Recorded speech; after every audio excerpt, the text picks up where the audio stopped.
Good morning, good evening, good afternoon. If you are watching this, this is the day that the Lord has made. I will rejoice and be glad in it. Y'all know it's Pro Boss Pro Jesus Loving Channel. I don't do anything.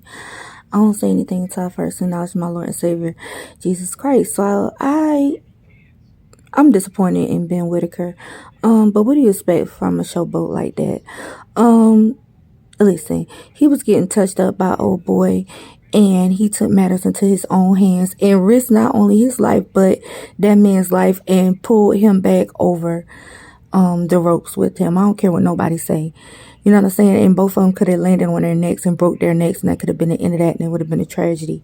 And we would have barely been able to enjoy the Bivol fight. You know what I'm saying? Because of his antics.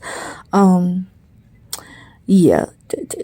Ben Whitaker absolutely pulled that man back over him. He gripped his arms around him. His head went back, and you just see him pull his body weight back and pull that man back with him. And that's terrible. They trying to make like, oh, it looked like it was a little bit of both, mate. No, it wasn't a little bit of both.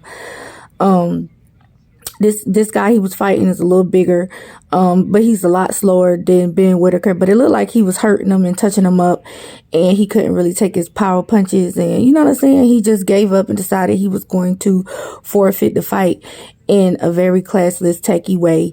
If you ask me, that was a dirty move. He's now considered a dirty fighter in my book. Because listen, give that man a chance to get the victory if he was headed towards victory. If you couldn't beat him fair and square, you couldn't beat him fair and square. You know what I'm saying? You don't pull nobody over no ropes with you. This ain't UFC. This ain't WWE, WWF. You know what I'm saying? That was tacky. Yeah, man, they could have really hurt each other.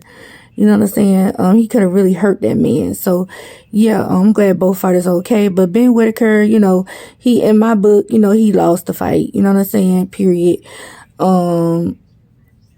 Just by his dirty antics alone and pulling that man back. I don't care what nobody say.